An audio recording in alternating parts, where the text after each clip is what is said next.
por supuesto contra el gobierno, por lo que señaló en off Matías Culfas en una entrevista, en la que, por supuesto, habló de direccionamiento de obra pública para materiales del gasoducto de Techín. Hola, Graciela, buenas tardes. Hola, ¿cómo estás? Buenas tardes. Sí, así es, vamos a presentar una denuncia con el diputado Wolf y el diputado Núñez. ¿En qué consiste, por favor? Contanos los detalles, Graciela, sos tan amable. Bueno, básicamente se refiere a lo que el exministro Culfas dijo de que había habido un direccionamiento en la licitación que resultó beneficiar a la empresa Techín cuando en el pliego se determinó que los milímetros de las cuales debería ser la chafa.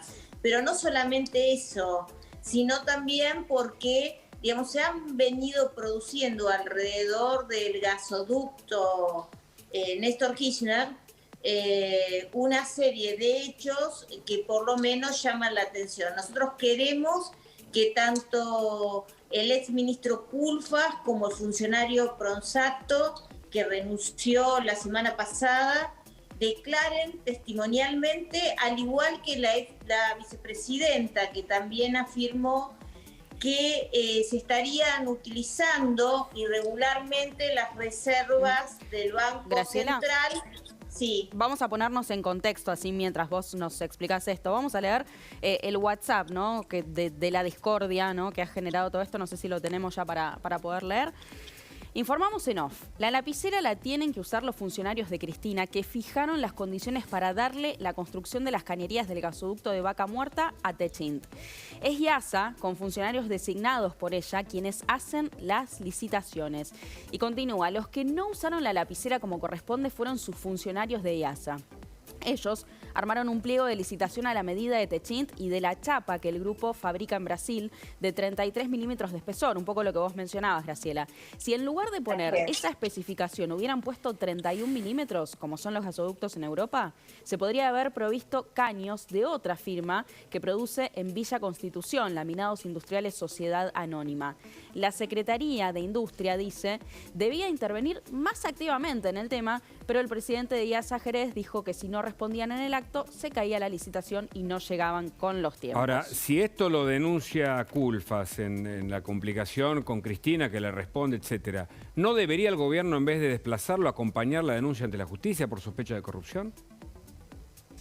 No tengo dudas de que el gobierno debería haber hecho una denuncia, pero vos sabés que las personas que denuncian al gobierno, dentro del gobierno, son echadas, digamos. Ahora tenemos el caso Culfas, claro, pero podemos remontarnos al caso del ministro Labaña, donde también denunció irregularidades, al actual presidente de la Corte, el ministro Rosati, que también renunció, o en mi caso, cuando yo denuncié la mafia de los medicamentos, claro, me contarán también que me convertí en una enemiga del kirchnerismo. Parece que la transparencia en la cosa pública es algo que no asumen ni Cristina ni tampoco el presidente Fernández, que optó por echar al funcionario que había señalado esto y no hacer la denuncia. Acá el problema no es el off o el on, es decir, si lo dijo con nombre y apellido, que de hecho lo hizo, porque el día viernes a la tarde dijo exactamente lo mismo en una radio, sino que lo grave es el hecho de corrupción, que podría estar afectando a todos los argentinos. Y de la otra corrupción también que me quiero referir, porque estamos hablando de una obra pública muy importante para todos. Aquí esta obra pública estaba licitada cuando el presidente Macri dejó el gobierno. Este gobierno anuló esa licitación, comenzó otra que hoy vemos que no está adjudicada en ese primer tramo, y mientras tanto el gobierno gasta una enorme cantidad de divisas en importar gas porque no tiene gas que está bajo el subsuelo argentino. Y mientras tanto, Graciela también, y cito las propias palabras de Alberto Fernández en su tuit, dijo: confío en la integridad moral de quienes llevan adelante la licitación del gasoducto Néstor Kirchner, ¿no? Dice que confía en la idoneidad y la transparencia moral. Esto no es una cuestión de fe, acá son hechos. Los hechos son que el pliego de condiciones fue direccionado para que gane una empresa, que la Secretaría de Industria, que tiene mucho para decir en este pliego, no pudo intervenir bajo la amenaza de que si se demoraba o tardaba unos días para poder llevar adelante su intervención y dar su opinión, entonces se caía la licitación. Conclusión, esto debe ser investigado por la justicia. Por supuesto. Con el diputado Wong no sabemos si aquí hay un delito o no, pero me parece que merecen ser escuchados estos dos exfuncionarios y la vicepresidenta, porque me parece que pueden aclarar esta situación. Hablando de la vicepresidenta, vamos a leer el tuit que publicaba Cristina Fernández de Kirchner. Allí lo tenemos. Dice: muy injusto y sobre todo muy doloroso que este tipo de ataques lo ejecuten funcionarios del propio gobierno del Frente de Todos. Lo peor de todo, sin dar la cara, en off, mintiendo y utilizando periodistas. Con errores y aciertos, siempre hablé y actué de frente, y termina diciendo penoso. Y cita el informe, el comunicado de Energía Argentina. ¿Cómo analizás este tuit, Graciela? Me parece que la vicepresidenta no entiende que lo penoso es que quizás se haya direccionado una licitación. Lo penoso es lo que estamos viviendo los argentinos cuando la inflación sigue en alza. Lo penoso es que muchas producciones están en riesgo de poder llevarse adelante la cosecha o las mismas porque falta gasoil. Lo penoso es lo que está sucediendo en la Argentina y no los ataques particulares entre las distintas facciones del gobierno. Ahora, esto empezó en Tecnópolis, en una puesta en escena, en el reencuentro después de 3 meses entre el presidente y la vice, y en esto que se habló en ese día, el viernes, antes de que Alberto con su lapicera firmara el desplazamiento de Culfa. Mirá. Además, Alberto, hay un deporte nacional por apoderarse de las reservas que hay en el Banco Central bajo distintos mecanismos, sobre todo cuando tenemos una brecha como la que tenemos. Entonces tenemos que, yo siempre le digo, te dije la otra vez cuando hice un documento que vos tenías la lapicera, yo lo que te pido es que la uses con los que tienen que darle cosas al país. Hay que usarla, que no significa... Graciela, ¿a quiénes les está hablando cuando dice a quienes tienen que darle cosas al país? Bueno, supongo que debe ser el sector empresario y fundamentalmente la vicepresidenta debería aclarar quién se está apoderando ilegalmente de las divisas, porque acá son divisas que se están vendiendo por parte del Banco Central de la República Argentina, ¿no? Y el reemplazo es Daniel Scioli, un hombre que tiene en su contra un multiprocesamiento investigado en la Justicia de La Plata, denunciado en su momento por Lilita Carrió, conocida como las cajas negras de Scioli. ¿Qué significa la irrupción de Scioli como ministro ahora de producción en lugar de Culfa, Graciela? Y me parece que el presidente está buscando, digamos, la forma de fortalecerse, pero en realidad creo que todo esto no lo fortalece, obviamente, y una figura como la de Scioli, en un hecho que ya está ahora tenido, como es este gasoducto, las obras de este gasoductos de corrupción, no creo que sea positivo ni ayude al gobierno. ¿Y cómo queda el albertismo, frente a la salida de Culfa y esta entrada de Scioli? Bueno, me parece que ya a esta altura seguir hablando del albertismo, yo creo que el albertismo debe ser el fenómeno político más anunciado, pero que nunca nació, ¿no? Es un fenómeno no. Ahora, no solo desplazan a Culfas, entra Scioli en la escena, para muchos es una presentación de cara al 2023, lo de Daniel Scioli, el exgobernador, sino que también entra Rossi en lugar de Camaño en la AFI. ¿Esa jugada también está pedida por Cristina Fernández? Me parece que tiene que ver con la necesidad del presidente de fortalecer su gobierno, ¿no? Ambos. No sé, pero en definitiva, todos sabemos que nadie, y Culfas es una clara muestra de eso, se mantiene en el gobierno si Cristina no quiere. Claro. Para vos, la investigación, si la toma la justicia federal, esta denuncia que van a hacer ustedes, ¿debería hablar el presidente? ¿Debería declarar? ¿De qué forma? Lo dijiste antes, me parece, ¿de manera testimonial?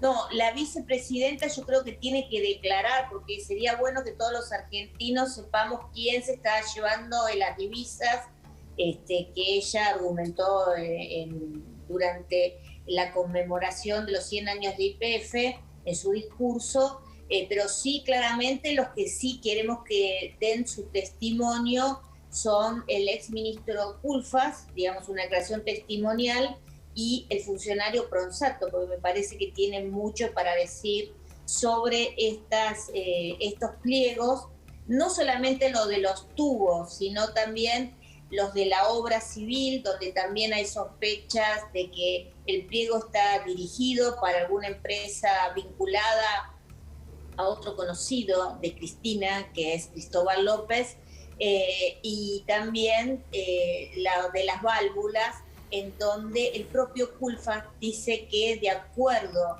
a cómo está diseñado el pliego, se deja fuera de la competencia de empresas nacionales.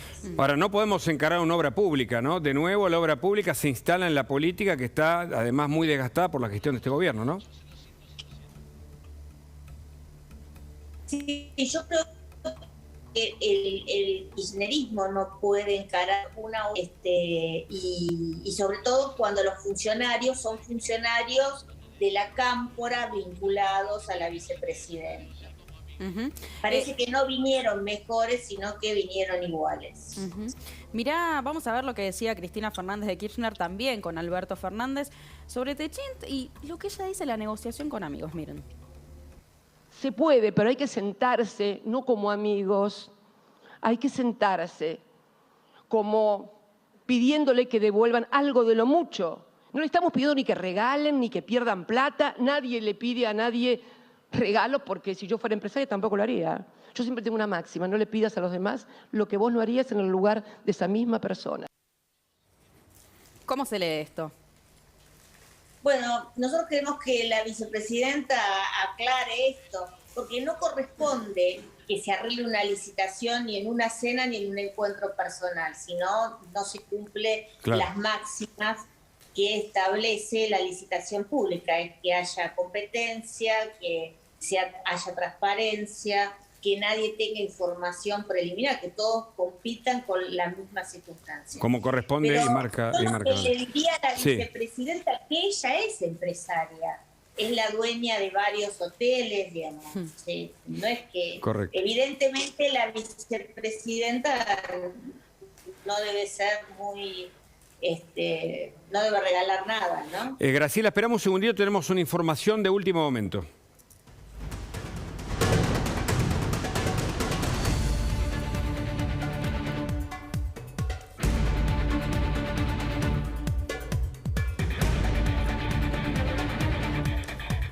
Bueno, hoy tenemos el presidente y el ministro de Economía anuncian mañana el proyecto para gravar la renta inesperada. Alberto Fernández y Martín Guzmán se pondrán en sintonía con las demandas del kirchnerismo. Anticipan que la iniciativa contendrá sorpresas para facilitar la redistribución del ingreso. Esto es información de último momento. Graciela. Bueno, creo que el presidente en su nuevo encuentro con la vicepresidenta ha tomado toda su agenda e intenta llevarla adelante en contra de lo que los argentinos necesitan. Los argentinos lo que necesitan es que le bajen los impuestos al sector productivo, que el Estado le saque la pata que impide que produzcan más. Realmente si uno piensa quién ha tenido una renta inesperada, claramente ha sido el Estado, que está recaudando mucho más debido a los precios internacionales. Lamentablemente, por cuestiones como la que estamos discutiendo, la del gasoducto, muchos de esos fondos que el Estado recupera por un lado, los vuelve a gastar por la ineficiencia del gobierno, ¿no? ¿Y la idea de reformar la Corte, de llevarlo a 25 jueces? bueno, eso es otra de los intentos de Alberto Fernández de congraciarse con su vicepresidenta. La verdad que es una reforma que creo que no está en la agenda de ningún ciudadano, que lo que quiere es que haya menos cargos públicos. Yo no creo que si le preguntamos a cualquier ciudadano te van a crear 20 cargos más de jueces de la Corte Suprema para que van a ganar 1 millón de pesos por mes. Mire, no creo que haya ciudadano en la Argentina que apoye esta iniciativa. ¿Está desconectado de la realidad? ¿Está desconectado de la realidad la agenda actual del gobierno? Totalmente, como está desconectada la agenda de la vicepresidenta, que se siente dolida y horrorizada por una denuncia de un funcionario de su propio gobierno por corrupción, y no se horroriza por la corrupción, se horroriza porque hubo un off the record, como si eso fuera un delito. Y en este sentido, ¿estamos siendo gobernados bajo qué agenda? ¿La agenda de Cristina Fernández de Kirchner? ¿La agenda de Alberto Fernández? ¿Cuál es la agenda que nos guía hoy?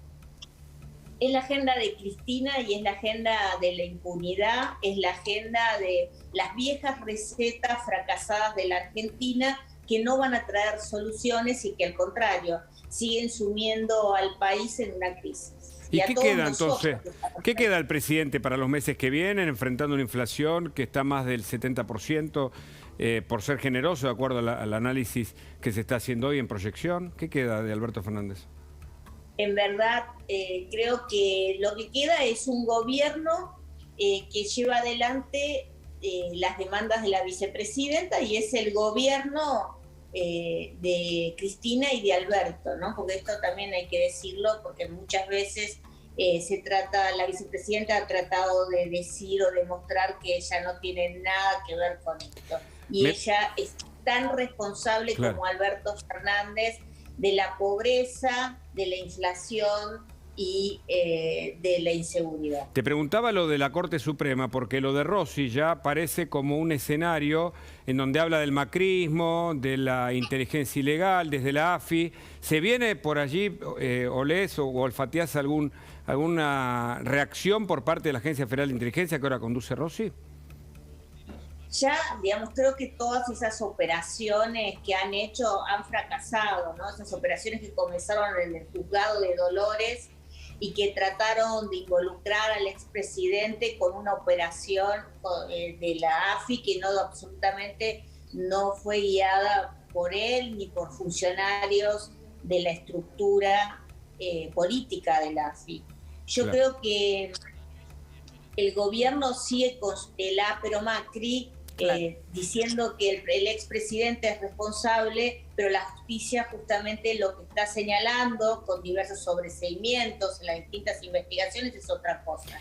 Ojalá el titular de la AFI, el doctor Rossi, trabaje para terminar con el uso ilegítimo e ilegal de la información de los argentinos, y tengamos una AFI que se dedique a investigar los delitos complejos, Graciela, que se dediquen a investigar al narcotráfico, que es para lo que fue creada. Muchos de nosotros hemos sufrido, te hablo de periodistas, de dirigentes políticos, las consecuencias del uso ilegal de la información. Lo que queremos es, y creo que ojalá que él pudiera hacerlo, terminar con esa forma de trabajar dentro de esa estructura del Estado. Graciela, está en el estudio Luis Majul, así que lo voy a invitar a sumarse a esta conversación. Luis, buenas noches, ¿cómo estás? Buenas noches, Agustina, buenas noches, Hugo, gracias por invitarme. Bueno, estamos hablando con Graciela Ocaña, así que te invitamos a sumarte, sé que tenés una pregunta también para ella. Yo primero quiero recordar que Graciela Ocaña desde hace muchos años viene haciendo denuncias muy precisas ante la justicia, con causas que todavía no terminaron. Estoy pensando en el fútbol para todos, estoy pensando en denuncias contra Moyano, por las que fue fuertemente atacada. Yo pensaba, antes de hacer la pregunta, es una reflexión, que cada dirigente que se anima a denunciar o a plantear una información de alerta frente a la corrupción, lo terminan echando, como pasó con Graciela Ocaña cuando estaba en el PAMI. Pero Graciela, una de las preguntas es, ¿en qué quedaron algunas de las causas más rutilantes? Y la segunda pregunta, vinculada con esto, es, Cristina, ¿cobró el retroactivo ya de sus jubilaciones de privilegio? No, porque sí, claro. Silvina Martínez, a través del mecanismo de información pública, lo pregunta cada 5 minutos y no se lo contesta, Graciela. Buenas noches, Luis, ¿cómo estás? Muy bien. Sí, vos sabés que muchas de estas causas que vos mencionabas están todavía elevadas a juicio oral. Creo que ahora comienza un tema que vos investigaste mucho junto a Hugo, que es la causa para todos, donde está procesado el actual ministro de Justicia, perdón, de Seguridad. El ministro Aníbal Fernández. Sí, sí. Seguridad y Justicia, Seguridad, sí. exactamente. De seguridad y bueno, esperemos que pueda ventilarse ahí toda la investigación que la doctora Servini de Cubría realizó y que fue confirmada por las cámaras, tanto de federal y la de casación penal, y que, bueno, que pueda encontrarse a los verdaderos responsables de lo que dilapidaron miles de millones de pesos de todos los argentinos. ¿Y el retroactivo ya lo cobró, Graciela? Cristina. Iba a contestar eso. El retroactivo, en principio, no podría haberlo cobrado porque lo que sabemos o lo que hemos podido acceder de información en el juicio es que el compromiso era que se iba a pagar cuando venza la emergencia COVID, cosa que aún no ha sucedido. Correcto. Pero luego de eso seguramente la vicepresidenta va a cobrar más de 120 millones de pesos de retroactivos que se suma, a los 3,5 millones que ya está cobrando, ¿no? Es increíble. Está bien, Luis, que vos recuerdes y traigas el tema, porque eso muestra el doble discurso, los deja en evidencia. Hablar de los pobres, de la ayuda internacional y llevarse a casa todo lo que se puede, ¿no? Sí, es una jubilación de privilegio que por otra parte no le corresponde. Y yo creo que la vicepresidenta se tendría que horrorizar justamente por esto, ¿no? Graciela, muy gentil como siempre. Muchas gracias por el contacto. Gracias. No, muchas gracias y buenas noches.